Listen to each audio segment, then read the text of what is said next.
Fala pessoal, tudo bem? A live de hoje é com Chiquinho Azevedo, mesmo esquema de sempre. Vamos deixar o pessoal entrar. Fala, meu, tudo bem? Fala, Antônio. Bom, vamos aguardar um pouquinho aí o pessoal entrar. Daqui a pouco o Chiquinho deve aparecer. Chiquinho, quando você entrar, dá um oi pra mim, dá um salve para fazer o convite para você. Bom, acho que vocês estão, tá todo mundo acompanhando. Eu deixei fixado lá no meu perfil a agenda da semana. Para quem não sabe, eu estou tentando sempre agendar com uma semana de antecedência, mais ou menos, para ninguém ficar muito tempo esperando.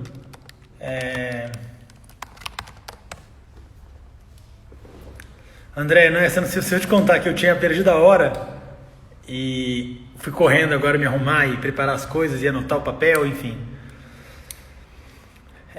Chiquinho, só decide por qual perfil você vai querer entrar. Eu não sei se ele já entrou, se ele vai entrar pelo do atleta ou pelo pessoal dele, tá? Pra mim não faz diferença, mas me avisa aí qual você prefere.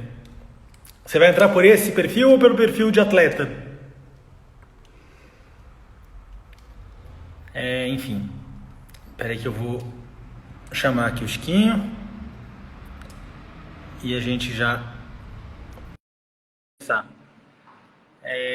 Bom. E aí, tudo bem? Tudo bem, e você? Tudo tranquilo. Boa. Tá bom o sinal aí? Tá me ouvindo bem? Eu tô ouvindo super bem. Eu não tentei o Wi-Fi hoje, vim direto no 4G para não ter problema, que a internet aqui de casa não tá ajudando esses dias. Mas você tá ótimo, tá Você tranquilo. sabe que a minha também eu botei no 5G aqui, tá melhor do que o Wi-Fi. Enfim, essas coisas, né? Tecnologia é isso, a gente vai É isso aí. organizando. Bom, eu acho que já vamos começar. O pessoal vai entrando agora devagarinho, deu 8 horas já. Tá Que ótimo. eu tomei bronca essa semana. Mas eu queria te falar uma coisa que eu acho que eu quero te agradecer pelo que você tá fazendo aí, por todos nós, né? Que essa quarentena aí tá sendo uma coisa bem cansativa, acho, para todo mundo. E muito além disso, eu acho que você está fazendo pelo hipismo, que é tão carente de mídia, né? A gente fica tão isolado, e o que você está fazendo, eu acho que você tem que ser tão valorizado quanto a gente, quanto nós cavaleiros, porque realmente é muito legal o que você está fazendo. Obrigado, Chiquinho. É isso, eu estou muito feliz do feedback que a galera tá dando. O pessoal tá mandando mensagem todo dia. Cavaleiros que eu achei que ia ser muito mais difícil de acessar já toparam fazer. Tá todo mundo embarcando. Então, para mim, é só um presente. É sempre. Não, Eu pô, sempre gostei. eu acho que para todos nós que é um prazer estar aqui. Principalmente para a gente que vive longe do nosso país, né? E a gente longe dos amigos. Então, até uma oportunidade da gente agregar todo mundo e tocar um papo para frente aí. É muito bom. Boa, obrigado. Eu acho que assim, a brincadeira, quando eu até falei com uma amiga minha quando me ligou, eu falei que eu queria imitar aquele final de prova, sabe? Que senta todo mundo na mesa do bar, fica tomando cerveja, contando história. É um pouco a ideia. Sem a cerveja, sem a prova por enquanto, mas uma hora a gente chega lá. A Coca-Cola tem aqui, ó. Boa. Chiquinho, você está em Wellington, né? Eu tô morando em Wellington desde... Na verdade, a gente veio para cá no final de 2016 para fazer a temporada de 2017 e aí ver o que poderia acontecer. E aí, graças a Deus, deu tudo certo. A Natália, minha mulher, veio grávida do meu filho de 7 meses para cá. Então, a gente planejou para ele poder nascer aqui. Ele nasceu aqui no início de janeiro. Enfim, aí a gente foi ficando, os resultados foram bons.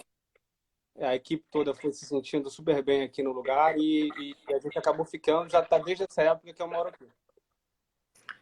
Massa. E como é que tá o corona aí com vocês? Os Estados Unidos não está exatamente bem, né? Mas como é que tá em Wellington e para sua equipe? Os Estados Unidos hoje bateu aí, né, o maior epicentro do vírus, mas tá pior na região do norte, lá em cima, em Nova York. Enfim, aqui pra gente é aquela situação de tensão, todo mundo resguardado, né, no caso o máximo possível, mas ainda não bateu assim com tanta violência aqui na região de Wellington. Acredito que um pouco pelo clima, né, aqui é quente, faz calor, e também não tem tanta gente em circulação quanto tem na região ali de Nova York, ali realmente tá pegando, o negócio lá tá muito feio. E como é que tá a rotina dos seus cavalos? Então, a gente... Vou voltar um pouco, porque eu acho que talvez você saiba já, Era o próximo assunto, do acidente. eu tive um acidente grave no final do ano passado, que eu quebrei meu cotovelo de uma maneira feia. Eu tive que fazer cirurgia, botei 4 pinos, enfim. E aí eu fiquei muito tempo sem montar, contei com a presença do meu pai aqui, que foi fundamental para mim, para manter meus cavalos em forma, porque passei 3 meses possível de subir um cavalo. E aí, quando chegou no final da temporada, eu estava começando a me sentir melhor, já tinha participado de algumas provas ali de 1,40 m. Eu já estava inscrito na prova do 4 estrelas, que seria o penúltimo fim de semana da temporada, a semana 11, cancelou tudo. Aí foi aquele, né, banho de água fria para todos nós. E aí, por um outro lado, para mim, individualmente, não deixa de ser foi uma coisa boa, que eu pude me recuperar com um pouquinho mais de tempo. Então, esse tempo agora que a gente está de quarentena, a gente segue trabalhando os cavalos. Eu moro pertinho das cocheiras, então posso pegar o carro e ir direto para lá, monto, volto. E eu tô tentando manter os cavalos em forma, assim, sem fazer muita coisa. Acredito que tá todo mundo no mesmo barco, né? Eu acho que é um momento bom até para a gente voltar nos fundamentos básicos, assim.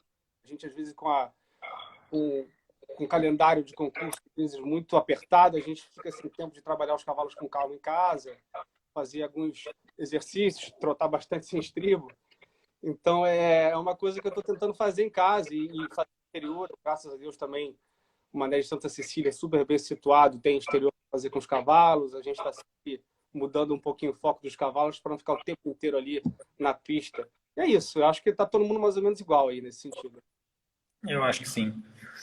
Bom, falando, né, para você é bom ganhar um pouco mais de tempo. Como é que fica essa perspectiva para Tóquio 2021 agora? Então, foi como eu falei, foi uma coisa chata que aconteceu no mundo aí, mas que para mim acabou me beneficiando nesse sentido, né? Eu vou ter mais tempo para me recuperar fisicamente. Acredito que meus cavalos, o Comic está super em forma, ele tem 13 anos esse ano, vai ter 14 ano que vem, acredito que vai estar super em forma ainda para disputar qualquer seletiva. É um cavalo que eu tenho total confiança, monto ele desde os 6 anos. Eu tenho um outro cavalo chamado My Way, que eu acredito muito nesse cavalo. Ele tem um potencial incrível.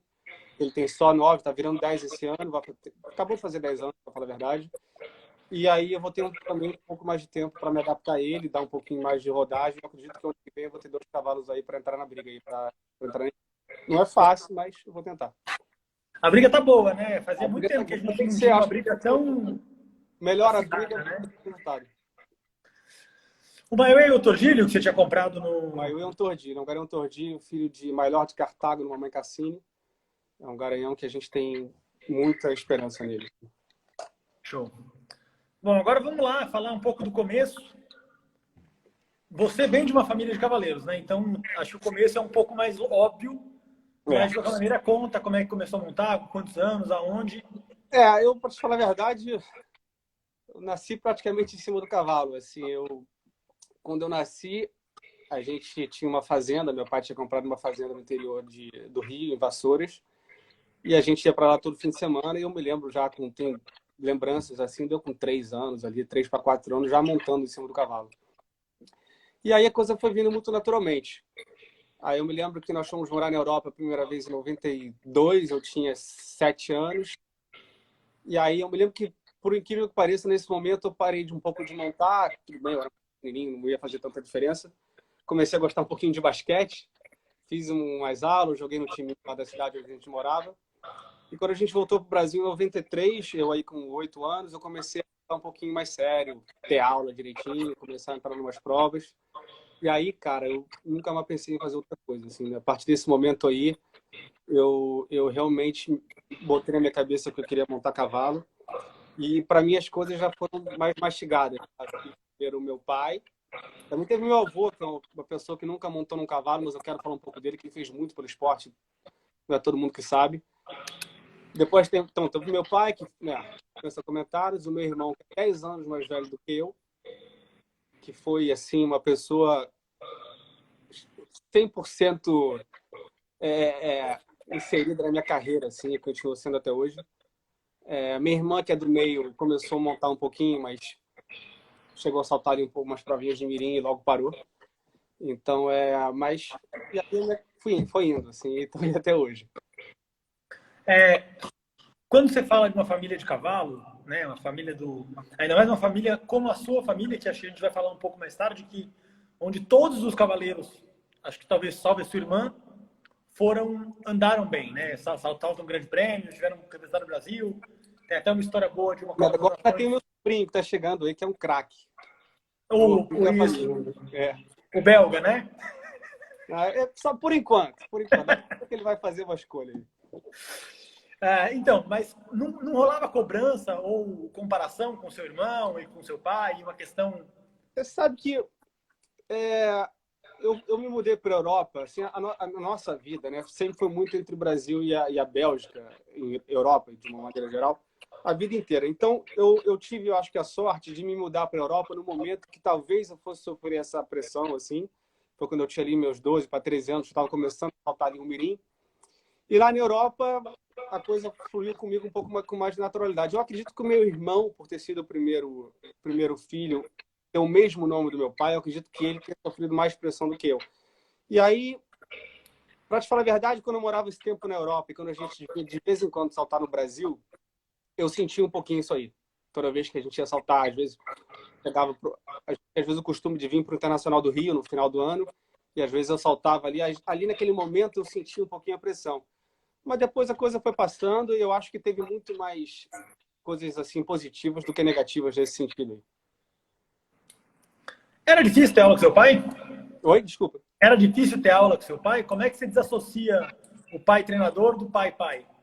O meu pai sempre foi uma pessoa muito mais que te motiva do que te dá bronca, assim, sabe? As pessoas às vezes não sabem disso, porque ele é uma pessoa muito ativa, assim, mas de maneira nenhuma. Para mim sempre foi realmente ao contrário, poder contar com ele nas competições, principalmente, e isso segue sendo até hoje, é um diferencial muito grande. Eu acredito que todas as pessoas que montaram com ele, acredito que deve ter alguns que estão aí nos observando, vão confirmar isso. Até o Fábio, não sei se ele está aí, deu uma prova bonita aqui em Wellington e meu pai estava ajudando ali, foi bonito. Então, não, respondendo a tua pergunta, só tem coisa boa para falar. Claro que ele era exigente, porque, enfim, ele nunca forçou, nem para mim, nem para meus irmãos, que a gente montasse a cavalo. Nunca foi uma coisa assim que ele impôs, pelo contrário. Mas ele sempre queria que a gente fizesse bem feito, já que a gente escolheu fazer aquilo ali. Então, tinha aquela cobrança, mas uma cobrança muito positiva também. E vocês conseguiam separar a pista de dentro de casa? Totalmente, totalmente. Eu acho que, às vezes, o couro comia ali na pista, mas passava 5 minutos. Como eu falei, já estava Coca-Cola aqui e a gente já estava tranquilo quanto a isso aí. Qual foi o seu primeiro título, você lembra? Primeira prova do campeonato que você ganhou? Lembro. Meu primeiro título foi o Campeonato Brasileiro de Pônei na Santo Amaro. Eu tinha acho que uns 9 anos e a gente ganhou esse campeonato por equipe. E a equipe era eu, minha irmã e meu primo, Marcelo, que eu vi que tá aí também. Aí a gente foi campeão brasileiro. Isso foi em 94, Santo Amaro. 94. É verdade. Tinha uma época no Brasil que tinha campeonato brasileiro de pônei, né? Isso foi outra coisa que meu pai implantou no Brasil, que funcionou durante muito tempo muito bem, que é uma cultura na Europa. Acho que os grandes cavaleiros hoje em dia na Europa, a grande maioria deles iniciaram em pônei, porque é uma coisa muito mais proporcional, né? Você às vezes vê uma criancinha pequenininha num cavalão grandão, fica uma coisa meio... Além de ser uma coisa um pouco mais perigosa, né? Então, quando você está montando no pônei, você se sente muito mais seguro do que você está fazendo e aquilo ali te dá, eu acho que é muito benéfico para o cavaleiro. E aí, em 85, se não me engano, no ano que eu nasci, o meu pai comprou um pônei que era um fenômeno, chamado Petit Potin, que era um garanhãozinho, que era uma coisa assim, de outro mundo. Ele tinha 1,36 m e saltava vertical de 1,60 m, para um lado e para o outro. E deu para o meu irmão montar, foi o cavalo que ensinou meu irmão a montar. E desse pônei, ele fez uma criação de pôneis de salto. E aí toda a nossa família e vários alunos que passaram pela equipe FAP aprenderam a montar nesses pôneis. E aí, daí o negócio foi crescendo e tiveram diversos campeonatos brasileiros de pônei, diversos campeonatos estaduais de pônei. Assim, foi uma época muito boa. É uma pena que acabou. Isso aí perdeu essa sequência. Foi uma pena. E quando foi sua primeira vitória, assim, que você falou, caraca, por essa eu não esperava, assim, primeiro grande prêmio, o primeiro campeonato que você falou, meu... Na minha época de júnior, eu tive excelentes cavalos muito competitivos que eu consegui ganhar bastante na Europa. E quando eu tinha 16 anos, eu fui saltar um concurso CSI de Cannes, que era um concurso super tradicional na França, indoor. Fui saltar com meu irmão no ano de 2001. E era um concurso, um CSI 4 estrelas. Aí eu fui saltar esse concurso, eu tinha uma égua chamada Insulin, uma égua super sensível, delicada, mas super limpa e rápida. E eu entrei numa prova ranking daquela ali, de 1,45 m, uma prova boa, e era uma prova 2 fases, eu me lembro de recorrer com meu irmão, e falei, olha, dá pra gente correr um pouquinho nessa prova aqui, dá pra tentar disputar ela. Aí ele falou, ó, vai com calma, vai devagar, mas se você sentir que dá, vai indo. E aí a coisa foi fluindo, cara. Eu galopei para um lado, galopei para o outro, fiz uma curva aqui, outra ali, tirei o lance numa outra linha, ganhei a prova. Em segundo lugar ficou o Felipe Rosier, em terceiro lugar ficou o Albert Sporn, que na época tinha acabado de ser medalha de prata na Olimpíada de Ciclismo Individual. Eu tinha 16 anos, essa vitória para mim marcou muito, porque na hora que eu fui dar a entrevista, o pessoal lá foi perguntar e tal, não sei o que, aí falou, mas você parece jovem, qual é a sua idade? Aí eu falei, eu tenho 16 anos. Aí quando eu falei que eu tinha 16 anos, o negócio inteiro parou, ela fez uma puta reportagem, e ela falou, olha, você é certamente o cavaleiro mais jovem da história a ganhar uma prova desse nível. Pode ter alguém que ganhe igual, mas mais você não vai ter, porque você na época tinha, eu não sei se é assim até hoje, mas na época você tinha que ter pelo menos 16 anos para saltar uma prova de CSI, de sênior, no caso, né? E eu ganhei essa prova com uma vitória bem marcante para mim. Massa. Essa eu não conhecia, a Insuline não é da minha... Eu cheguei a saltar em umas 2 provas no Brasil, mas a gente vendeu ela em seguida e foi isso. Como é que é essa história? Como é que é agora, você que foi jovem lá para fora e montou jovem, como é que é o esporte na Europa para alguém mirim, enfim, para quem é jovem, né? Para quem não é já profissional, já está profissionalizando? O esporte lá na Europa, a gente tem que falar, ele é vivido de uma maneira muito mais intensa do que é normalmente no Brasil. Não vou generalizar, porque eu sei que tem muita gente no Brasil muito também dedicada, que vive bastante o esporte, enfim. Mas, de uma maneira geral, o esporte, a criança, ela já vive o animal, o cavalo, desde cedo, assim, sabe? Ela fica na cocheira o dia inteiro. Esse negócio de ter tratador é um luxo, entendeu? Então, a maioria, assim, a grande maioria dos cavaleiros, eles iniciam sem tratador, eles que fazem cocheiras, eles que cuidam dos seus cavalos. É um approach muito mais perto do cavalo do que a cultura. E eu tô agora morando aqui nos Estados Unidos, eu tô vendo que aqui nos Estados Unidos também é bem mais parecido com a nossa cultura do Brasil. São pessoas, normalmente, que têm bastante dinheiro e que não se preocupam tanto com essa coisa de estar junto com os cavalos, de querer, sabe? Eu acho que, no final, isso aí é um grande diferencial, porque quanto mais próximo você tiver dos teus cavalos, mais fácil a coisa vai fluir e isso eu acho que é uma cultura que deveria ser implantada, assim, não só no Brasil, como em todos os outros países, porque só tem a agregar. O Antônio Pimentel, que está, enfim, passando todas as... Irmão, Antônio é os família. truques para mim, está pedindo aí para você contar os perrengues das Azevedo, cocheiras. Desculpa, fala. Pediu para você contar um pouquinho dos perrengues nas cocheiras, dessa coisa de virar madrugada, enfim. Isso aí é normal. Isso aí Enfim, tem vários tipos de madrugada, assim, né? Algumas vezes a gente tinha que viajar com os cavalos e tinha que sair de madrugada e aí as coisas eram feitas ali, embarcar os cavalos de madrugada, arrumar material. Então, assim, na Europa, como eu estava dizendo, o negócio é muito intenso. Então, a gente não tem muito horário para as coisas. Tem hora que a coisa tem que funcionar, e até apresentar cavalo para cliente, correr. Cansei de sair para ver cavalo com meu irmão, para a gente procurar cavalos jovens para comprar, para revender. E a gente chega em casa 3, 4 horas da manhã vendo cavalo. Isso é uma prática corriqueira na Europa, para você ver a intensidade do negócio. Uma coisa inimaginável na sociedade hípica brasileira, a sociedade hípica, enfim, no Brasil. É uma coisa que não dá para imaginar e é uma coisa que acontece lá. O Antônio já viveu algumas vezes isso aí. Boa. Eles falaram aqui também de uma outra vitória que parece que foi importante, eu não sei se porque foi no Brasil, que é o Campeonato Brasileiro de 2002 na Santa Amaro com o Bossa. Sem dúvida. Fap Boss, esse cavalo é um cavalo assim que eu devo muito a ele. Esse cavalo chegou lá em casa, ele tinha 6 para 7 anos, era um cavalo que nunca tinha saltado uma prova na vida.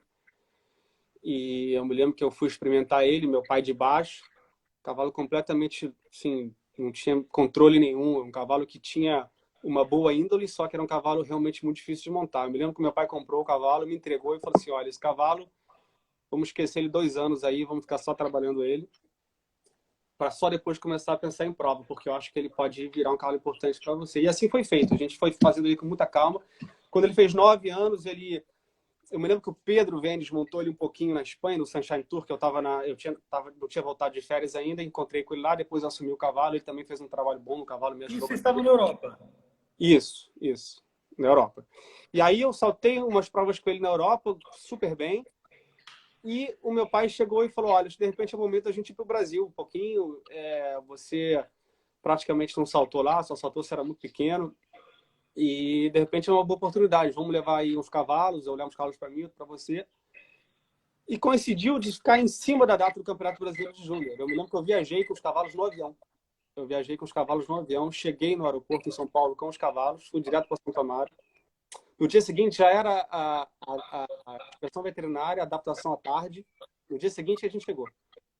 E aí foi assim, eu ganhei a caça, fiz 0-0 no segundo dia, 0-0 no Grande Prêmio, fui campeão brasileiro com 0 pontos. Era um cavalo espetacular, uma limpeza, rápido, um cavalo que até hoje caberia muito bem aqui nas nossas costeiras. E um mês depois, ele foi campeão sul-americano de júnior, individual e por equipe. Esse campeonato foi muito marcante também, porque teve um desempate assim, emocionante. Assim. Eu me lembro que no desempate...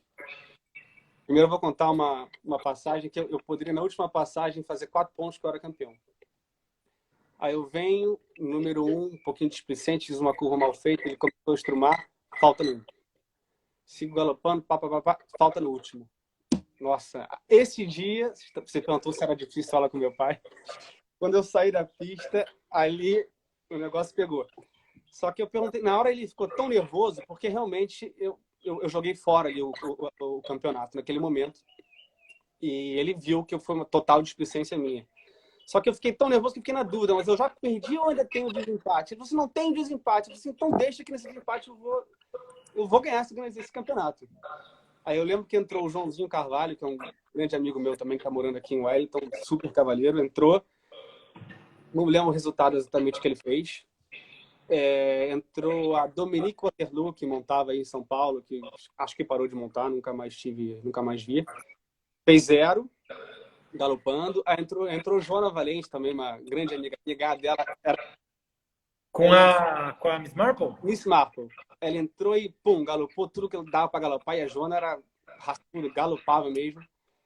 Aí eu falei, bom, agora eu vou ter que dar tudo. Né? Aí eu galopei, fiz uma curva muito bem feita para o número 1 e consegui fazer o 0 lá e fui campeão. Foi bem bacana. Meu cavalo era muito rápido também. Eu tinha esse handicap para mim. E essa é a equipe do Brasil também, esses 4? A equipe do Brasil, eu acho que não. Putz, eu acho que na equipe era eu, Joana Valente, Stephanie Macieira, aí eu acho que é Dominique. Eu posso estar esquecendo, mas eu acredito, cara, isso já tem um tempinho. Isso, né? Não. 2. Tudo certo. Chiquinho, qual foi o momento mais marcante da sua carreira? Mais marcante da minha carreira? Eu acho que foi a primeira convocação para a Olimpíada de Londres, né? Essa convocação para mim foi muito marcante. Eu fui do céu ao inferno, né? Eu acho que a gente deve entrar nessa história aí, porque Vai, tá para frente, mas se quiser puxar para agora, pode falar também. Então, já que a gente começou, eu vou continuar. Na época eu comecei a montar Na verdade, especial é uma história realmente especial, como é o nome dele. É um cavalo que meu irmão, principalmente, já seguiu desde novo na Europa. Sempre foi um cavalo muito talentoso no salto. Era um cavalo assim que a gente via que tinha toda a qualidade, mas até uma certa idade, até uns 7, 8 anos, era um pouco temperamental, como todo filho de Clinton. Mas o meu irmão sempre teve esse cavalo no radar dele. Até que ele teve a oportunidade de comprar o cavalo. saltou o cavalo, foi no Campeonato Mundial de Lexington, fez resultados assim espetaculares no Global Champions Tour. E quando chegou no ano de 2011, ele entrou num acordo com a época que era o meu patrocinador, a equipe JMO do Rio de Janeiro, e o cavalo veio para mim. Isso foi no final de 2011 e eu comecei a montar ele ali e logo em seguida tinha os concursos de final de ano do Rio. Primeiro era o Internacional, né, o CSW, e em seguida era o Aniversário da Hípica. E aí, você vê como o meu irmão conhecia tanto o cavalo que eu fiz questão que ele pegasse um avião e fosse até o Rio para me ajudar, porque eu acho que eu ali estava um pouquinho ainda ansioso para montar o cavalo, nunca tinha montado um carro daquele nível. E eu pedi para que ele viesse. E realmente a ajuda dele para mim foi essencial. Aí eu consegui já de cara ficar em segundo no Grande Prêmio Internacional do Rio, que era a Copa do Mundo. De quebra, me classifiquei para saltar a final da Copa do Mundo em Zertogenbosch no ano seguinte. E eu ganhei o Grande Prêmio da semana seguinte, ao aniversário da Hípica.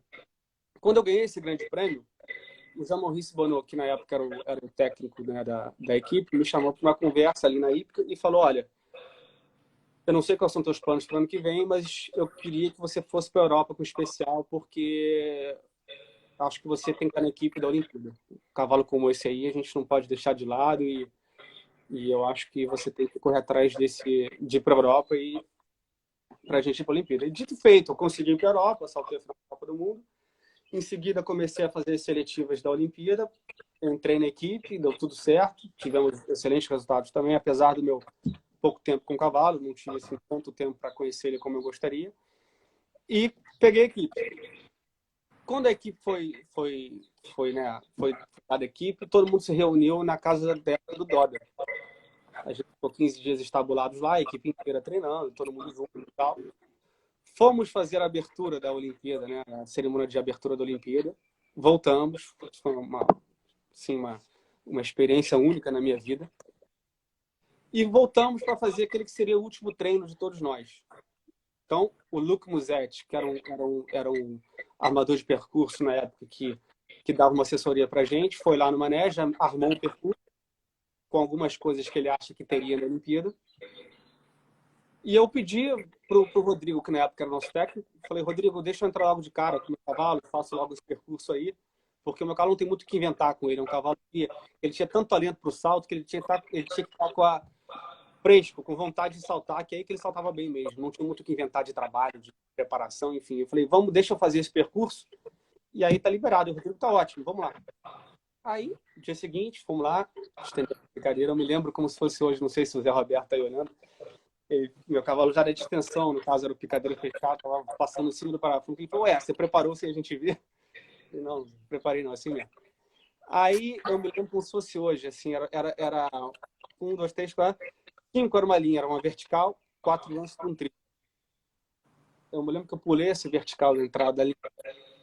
Meu cavalo já não se recebeu bem. Os 4 lances, que normalmente para ele seriam até um pouquinho curtos, porque ele tinha um lance muito grande, ficaram longos. Mesmo assim, eu fui para cima do triplo, porque eu não podia imaginar o que tinha acontecido, mas já vi que ele se recebeu mal da saída do triplo e falei pro pessoal, para todo mundo: olha, para mim tá bom.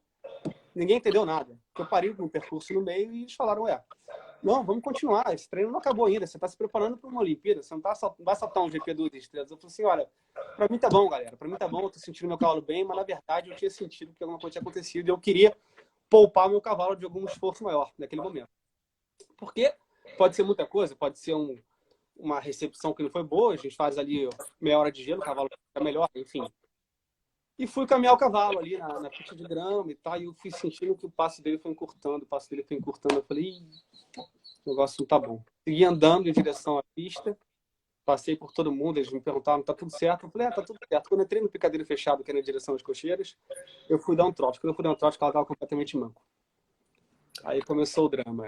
Nisso entrou o Kaká, que seria o reserva, né, que era o quinto cavaleiro da equipe. A equipe naquele momento era o Rodrigo Pessoa, o Doda, o Zé Roberto, eu e o Kaká era o quinto. E o Kaká viu a situação. Aí o Kaká falou: o que houve? Assustado.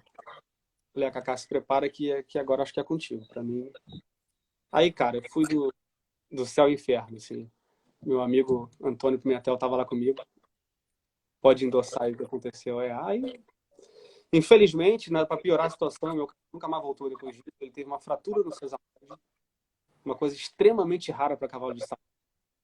É uma coisa que acontece com uma certa frequência para cavalo de corrida, mas nunca para cavalo de salto. Uma coisa que, infelizmente, aconteceu comigo. Então, foi assim, você me perguntou um momento marcante, tiveram outros, claro, depois eu teve a equipe de trial, né, e outras conquistas, enfim. Mas esse foi um momento, assim, muito marcante, tanto positivo quanto negativo na minha vida. Era a próxima pergunta, um momento de frustração. Como é que você fez para superar isso? Como é que você Então, levanta a cabeça e segue? a história não acabou aí, porque ela acabou de uma maneira melhor. Eu, naquele momento ali, a gente se reuniu, toda a comissão técnica, o treino que era para continuar não teve, todo mundo deixou para treinar no dia seguinte, porque ficou aquele clima ali horroroso, né? E aí a gente se reuniu e eu falei na hora ali pro Jean Maurice, pro Rodrigo, que era o nosso técnico, assim, olha, gente, daqui eu vou para casa, entendeu? Porque o que eu vou fazer? Eu acho que com o espírito que eu tô aqui, não tem muito a agregar lá na Olimpíada com vocês, não. Aí o Rodrigo, com a experiência dele, falou para mim, olha, eu entendo o que você está passando, já passei por situações parecidas, mas pensa até amanhã, porque você faz parte da equipe, você faz parte do grupo, você está com a tua credencial, você tem todo o direito de ficar lá com a gente, o teu quarto na Vila Olímpica está lá. Então, eu acho que é muito importante para você viver essa Olimpíada de perto. E aí, na hora, eu falei, Rodrigo, pô, não tô com cabeça, tá? Mas no dia seguinte, eu pensei e falei, quer saber, vamos embora, vou junto. E foi uma decisão acertada, porque eu pude viver ali. Já tinha vivido com meu pai, só que eu era bem mais novo, né? Eu já tinha visto ele ganhar 2 medalhas com a equipe do Brasil. Só que ali era uma outra atmosfera diferente para mim, como cavaleiro, que estaria ali participando, né? Reconhecendo pista, enfim, ajudando o pessoal na distensão. Então, e aí, quando passou a Olimpíada, assim, quando a ficha caiu ali, eu passei um mês ali difícil, cara, difícil de segurar. Era porque, além do que, a gente tinha acabado de vender uma outra égua que era muito importante para mim, a Kashmir, que era uma égua que não era do nível do especial, mas que fazia muito resultado, ganhava grande prêmio, ganhava prova de velocidade. Então, eu me vi sem meus 2 cavalos de uma hora para outra. Aí a coisa foi acontecendo. Eu acho assim que eu só me recuperei assim totalmente, esportivamente falando assim, de moral quando a gente comprou o Comic, que ele tinha 6 anos só, mas nesse cavalo eu senti de cara assim uma coisa diferente. Então, no ano seguinte, em 2013, quando a gente comprou o Comic, que veio a ser o cavalo até hoje o cavalo mais importante que eu já montei, foi que ele me trouxe de volta uma motivação para ir todo dia montar e fazer as coisas que eu tinha que fazer, que eu confesso que eu tinha perdido um pouquinho depois do acontecido lá em Londres. Eu lembro dessa situação de Londres, lembro de ler a notícia, né? Eu era moleque. Mas qual foi o concurso que o Special saltou antes? Ou uma Copa das Nações? Ou foi com o seu irmão que ele saltou, um Pan-Americano, ou alguma coisa assim? Não? Então, ele era o cavalo, o meu irmão era o cavaleiro reserva de Lexington, no Campeonato Mundial 2010, 2 anos antes de Londres.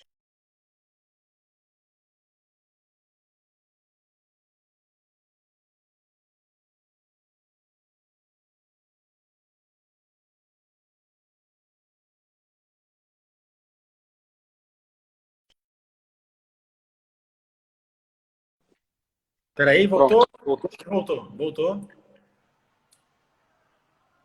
Ok, beleza. Você está falando do Special 2 anos antes de Londres. Ele tinha já entrado naquilo. Na realidade, o Special, ele foi, coitadinho, ele pegou 2 equipes do Brasil e não conseguiu competir em nenhuma das 2. Uma ele foi reserva, na outra ele se machucou. Bom, entramos então no assunto que acho que é sempre legal de lembrar, que são os cavalos da história. Você já falou de alguns aí, mas se tiver alguns outros que você acha que vale a pena contar a história ou falar deles, acho legal. E falar um pouco o que você tem hoje na cocheira.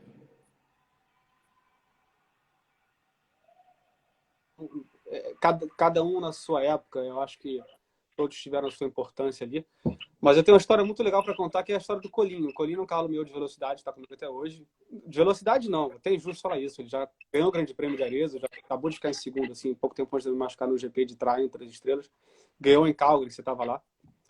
Esse cavalo, a história dele é incrível. Esse cavalo, eu tinha recém-chegado aqui dos Estados Unidos em 2014, primeira vez que eu vim. E um amigo nosso, que era na época dentista dos nossos cavalos, me ligou perguntando se eu tinha tempo de ver um cavalo com ele. Ele queria me mostrar, enfim.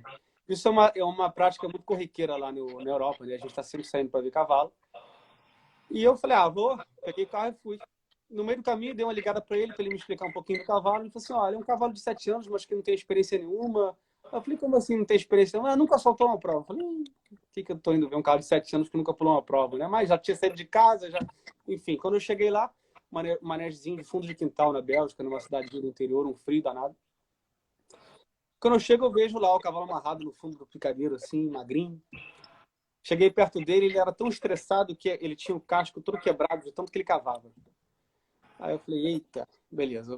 Puxamos o cavalo, eu subi em cima dele e tal, comecei a tentar dar um trote, um galope, eu não consegui. Ele era tão difícil de montar, tão louco, que eu não consegui estender ele como um cavalo normal. Aí, antes de começar a saltar, eu já falei para esse amigo meu, Didier. Falei, Didier, acho que tá visto. O que você quer que eu faça com esse cavalo aqui? Não tem...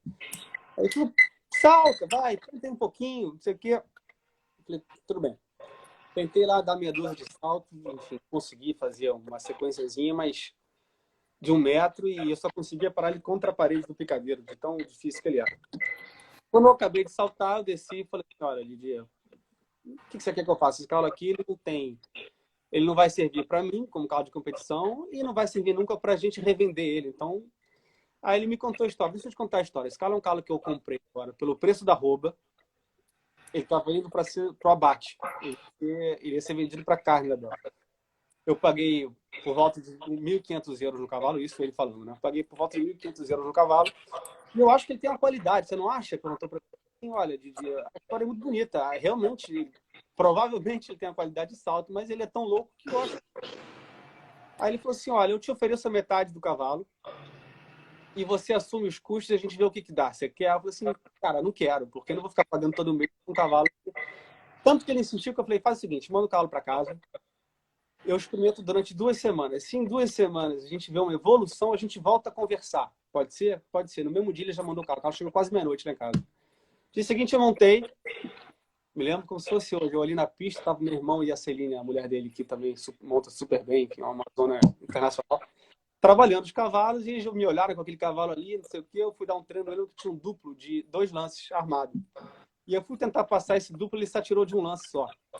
E eu fui parar com ele quase na rua. O irmão falou, cara, você é maluco, o que você tá fazendo com esse cavalo? Tá com um cavalo bom aí.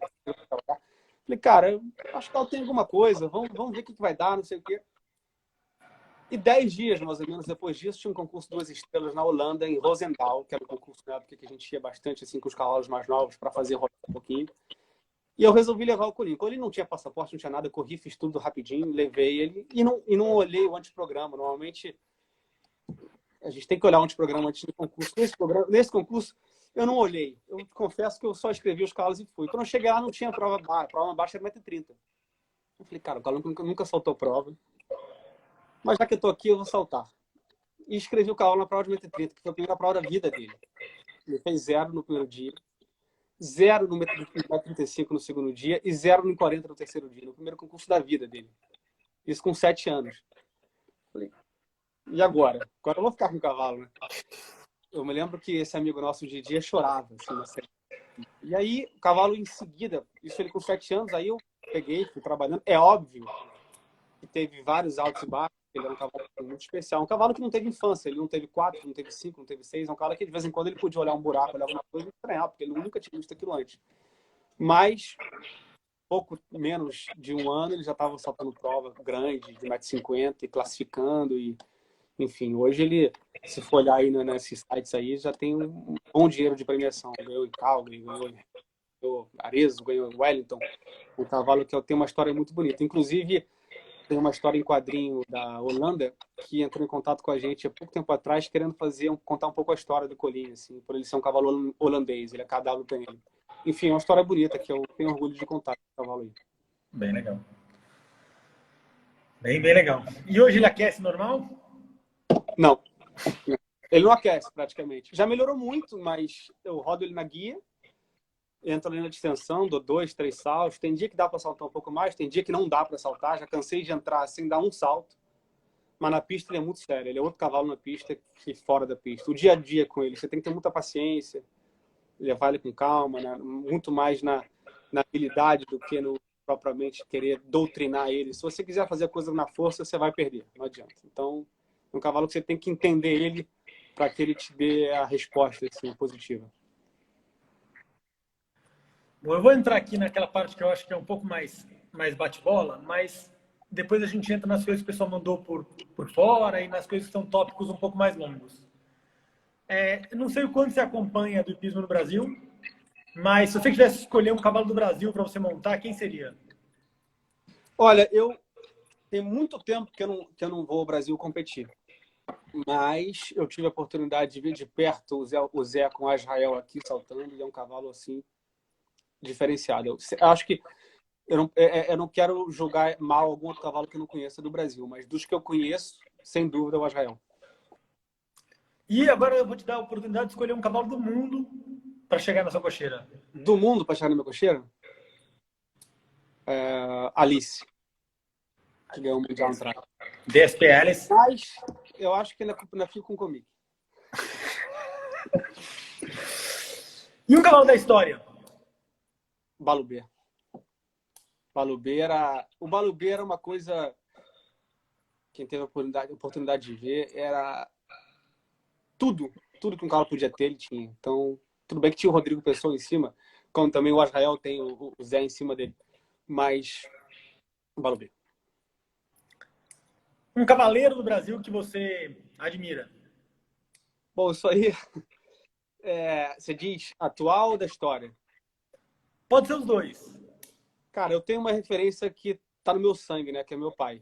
Que é um cavaleiro, assim, extraordinário. Um cara que eu acho, assim, independente da técnica, que é uma coisa que todo mundo sabe que vê, tem umas qualidades que eu admiro muito, que é ele às vezes acredita tanto num cavalo que ele faz o cavalo chegar. Eu acho que foi o grande diferencial da carreira dele, foi pegar cavalos assim médios e transformar em cavalos médios, eu não vou dizer, mas não tão bons, e transformar em cavalos muito bons, resultados importantes. Mas, enfim, tem tantos cavaleiros que eu cresci vendo o Vitor ganhar muita prova. Sim, eu acho que o Brasil é recheado de tantos cavaleiros. Assim, o Rodrigo Pessoa é um cara que mesmo com a convivência que a gente tem praticamente diária aqui em Wellington, amizade, tantos anos, é um cara que até hoje eu chego perto dele, ele tem um status assim de ídolo assim para mim, sabe? E é um cara que eu vi ganhar absolutamente tudo quando eu comecei a entender um pouquinho o esporte, o Rodrigo ganhava acho que de 4 provas que ele entrava, ele ganhava 5. Então é um cara que para mim até hoje é muito uma referência forte também na minha vida hípica. E no mundo? Um cavaleiro do mundo que te inspira? Olha, tem muitos, assim, na minha época, assim, eu por ter nascido numa família de cavaleiros, eu desde pequeno eu tive a oportunidade de observar cavaleiros fantásticos. O John Whittaker era um cara que me impressionava demais, continua me impressionando, que ele monta até hoje, é um fenômeno. Tantos, né? E hoje tem um cara que é o Steve Gerdau, que para mim também é um cara, assim, diferenciado. Um cara que aí muita gente fala do Marco Zeni, que eu também sou fã do cara, só que eu vejo no Marco Zeni uma coisa meio assim parece uma coisa assim que não dá para atingir muito, sabe? Uma coisa meio... Por outro lado, eu vejo um cara como Steve Gerdau, que monta no feeling, no sentimento dele, e ganha até mais do que o Marco Zeni. Tem outro cara que eu admiro muito também, que é o Daniel Deusser, que eu acho que um cara é craque a cavalo. Enfim, tem tanto cavaleiro bom, mas esses caras aí são os que me chamam muito a atenção. O pessoal estava aqui brincando que o Israel tá unânime até agora, e realmente está. Acho que poucas pessoas falaram outro cavalo que não o Israel. E o Balubê também. Agora, teve alguém que falou uma coisa muito legal que eu até... Posso falar uma coisa que eu esqueci? Tem um cara que eu admiro demais, que é o Jérôme Dubbeldam. Jérôme Dubbeldam. Esse cara também, eu tive a oportunidade de ver ele ganhar Sydney, eu tive a oportunidade de ver ele ganhar Cannes, Campeonato Mundial, eu tive a oportunidade de ver ele ganhar agora em pouco tempo em Aachen. Eu acho que é um cara assim, de uma frieza, de uma categoria em cima do cavalo também muito diferenciada. Esse cara é um muito assim acima da média também. Que é o cara da Zenit, né? Desculpa? Que montava a Zenit. Vamos abrindo um túnel do tempo aí. Escolhe um cavalo seu da história, da sua história, para trazer de volta. Especial, sem dúvida. Faz sentido. Aí agora tem umas perguntas. A gente tem ainda 17 minutos antes de eu ter que abrir a outra live. Uhum. Então eu vou entrar agora um pouco nas perguntas que são um pouco maiores. O Fábio Leiras perguntou: você que morou na Europa, nos Estados Unidos e no Brasil, qual você gosta mais? Bom, se eu não montasse a cavalo, eu confesso para vocês que eu acho que não saía do Rio de Janeiro para nada. Assim, eu acho que sairia, de repente, do Rio só para Serra, no próprio Rio de Janeiro. Para Angra, para Búzios. Mas eu acho que como cavaleiro, assim, como vida hípica, que é a nossa vida, né? Eu acho que eu tô realmente adorando morar aqui nos Estados Unidos. Eu acho que aqui a gente consegue reunir a qualidade de vida, não só para mim, quanto para minha família. Eu tenho 2 filhos pequenos. Com também um nível altíssimo de competições, né? Porque se a gente parar para pensar, a temporada aqui do Wellington, ela é baseada nos Estados Unidos, mas ela é mundial, porque você vê gente do mundo inteiro vir saltar aqui. Eu me lembro que eu fiquei em segundo no GP 5 estrelas aqui, que tinham 6 cavaleiros do top 10 do mundo. Então eu posso contar com 6 meses de onde não tem nada igual no mundo, que é a temporada de Wellington, né? São 12 semanas com quase todas de 5 estrelas. Quando não é 5 estrelas, é 3, é 4, enfim, mas a maioria são 5 estrelas. E posso também depois ter uma certa facilidade de ir para Calgary, que é um lugar maravilhoso para competir.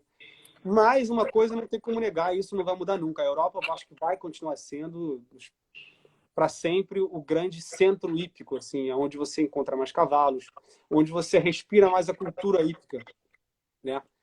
Então, até pela tradição, pela criação, as pessoas, até não ter tantos atrativos assim, elas vivem muito, muito ali o cavalo. Então, assim, eu podendo morar aqui nos Estados Unidos e manter o intercâmbio com a Europa, eu acho que assim é o melhor dos mundos. É o que a gente está fazendo e para mim está sendo assim realmente muito, muito bom. Eu vou fazer uma pergunta aqui. Oi? O Fábio gosta daqui também. Eu vou fazer uma pergunta que eu não sei nem mais se procede de verdade, mas durante muito tempo tinha a lenda ou alguma coisa do gênero do capacete de vocês. Que todos vocês usavam o mesmo capacete de veludo, marrom. Qual é a história? Tem alguma história por trás disso ou era só... Não tem história nenhuma. Não tem história nenhuma. Eu acho que é uma questão de gosto. Assim, a gente gosta assim, da coisa um pouquinho mais clássica. Eu acho que é isso. E aí, quando surgiram esses capacetes GPA, essas coisas, eu me lembro que a gente, não só eu, minha família toda, a gente achava aquilo horroroso. Sabe? É uma época que aquilo parecia uma coisa de astronauta, né? Quando eram os capacetes certinhos de veludo, com corinho do lado. Até hoje, eu acho muito mais bonito. Mas não dá para negar que esses capacetes novos eles são muito mais seguros e muito mais leves e mais confortáveis de usar. Eu até já passei adiante aí no meu capacete de veludo, já estou usando um cap. Mas então... confesso que até hoje, de vez em quando, eu fico pensando em voltar. Só que é difícil de achar, sabia? Então, acho que a próxima vez que eu topar por um aí é capaz de eu voltar a usar. Eu acho a história do capacete ótima. Contra... Eu era mimirim, enfim, qualquer coisa do gênero. Minha mãe foi passar um final de ano na Suíça com uma amiga dela e voltou para mim com um desses capacetes. Você achou estranho, né? Não, na época que ninguém tinha. Pois é. Ninguém. Não é que assim, eu era o único moleque entre 120 minimirins no brasileiro com aquele capacete de cogumelo. Eu fui zoado, assim, até o final do concurso. Eu mesmo, primeira vez que eu vi, eu falei, o que esse cara tá fazendo aí? Esse cara tá... Parecia uma fantasia, né? Chico, uma pergunta que é sempre um pouco mais polêmica, mas eu acho ótima. O que você acha da vaga... de se ter uma vaga para a equipe olímpica, ou, enfim, para as equipes do Brasil, sendo disputadas em solo nacional, ou como é que você acha que deveria ser feito esse processo? Olha, cara, eu acho assim, eu já tive nos dois lados, então eu posso falar com tranquilidade. Eu já disputei seletiva no Brasil e já disputei seletiva na Europa, enfim, nos Estados Unidos. Eu acho que não tem como negar que existe uma grande diferença do nível das competições de 5 estrelas, né? Eu não vou nem falar de continente, de 5 estrelas para as competições que tem no Brasil.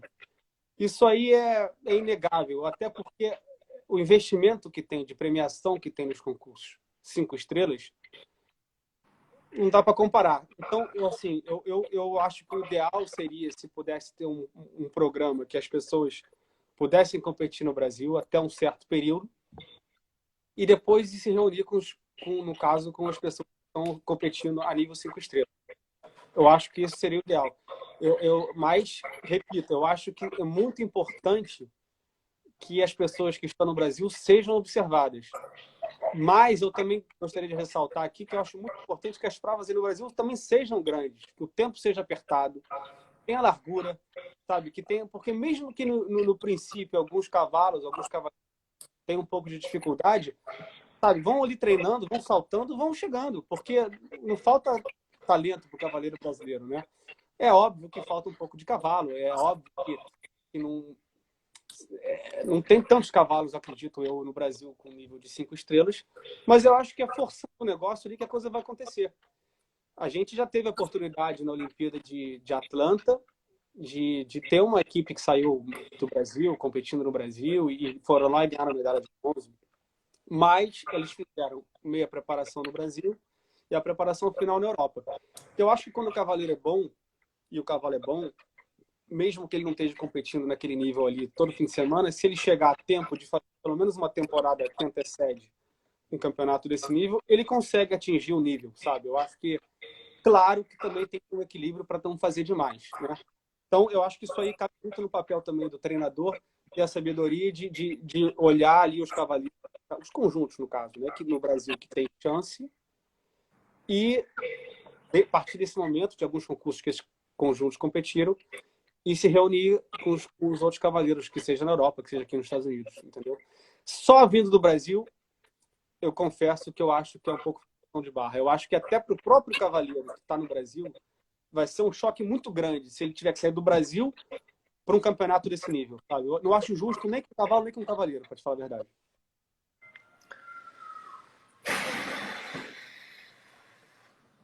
Importante isso, e a gente tem falado com bastante pessoas e o pensamento está sendo mais ou menos na mesma linha. Não tivemos ninguém ainda radicalmente diferente. Imagino. Chiquinho, se você pudesse montar um Dream Team olímpico, Time quem de seria? todos os tempos? De todos os tempos. Vou deixar assim. Olha,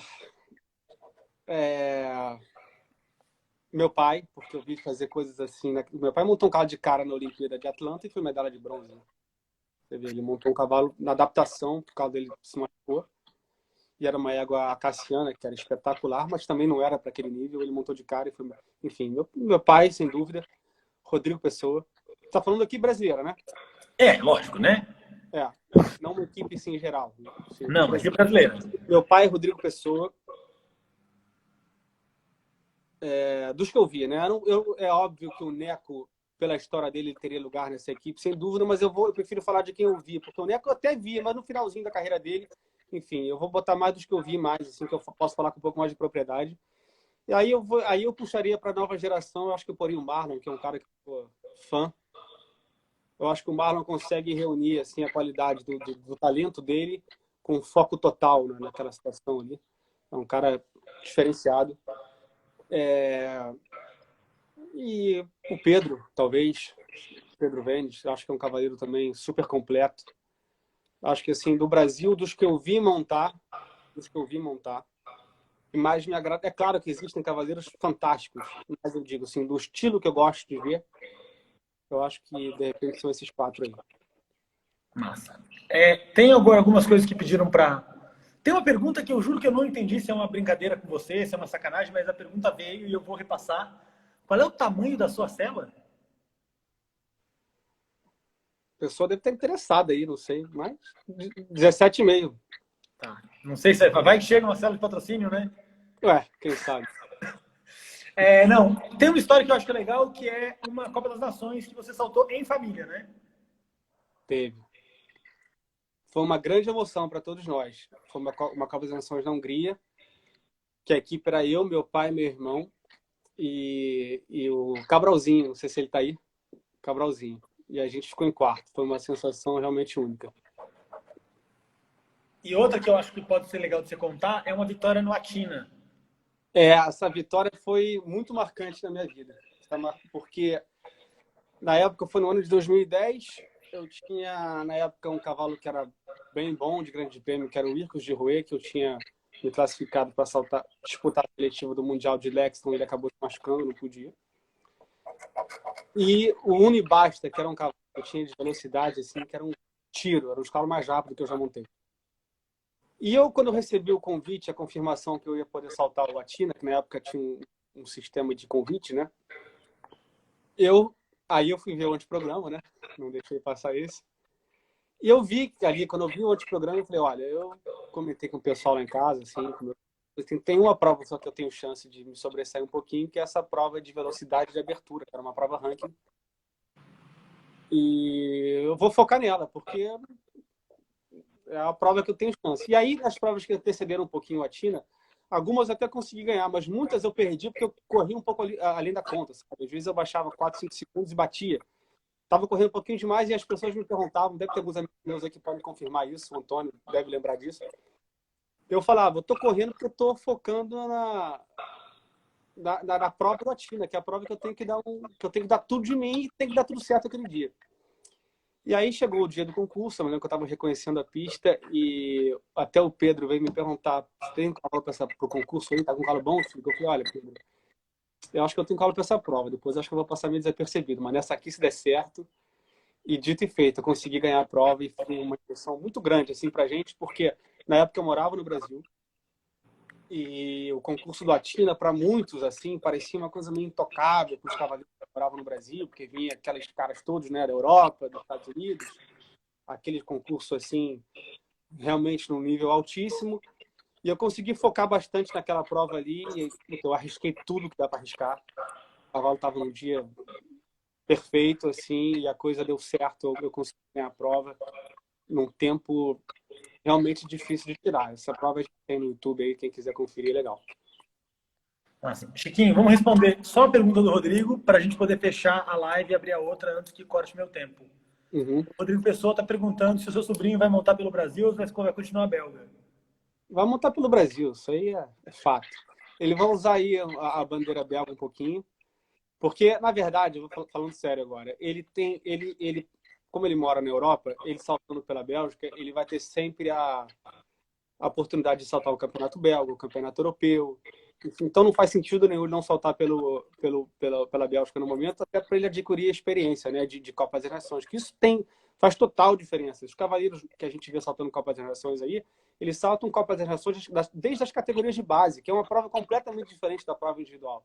A Copa das Nações, ela tem uma atmosfera, um ambiente completamente diferente. Então ele está tendo essa oportunidade desde pequenininho. Agora, depois ele vai passar para o Brasil. Isso aí é fato. Boa. Chiquinho, eu vou fechar a live e abrir a outra para a gente terminar. E aí, quando voltar a live, quem tiver perguntas, essas coisas, escreve de novo, porque eu anotei só algumas coisas. Tá bom. E aí a gente faz, beleza? Eu vou fechar aqui e já abro a outra. Falou.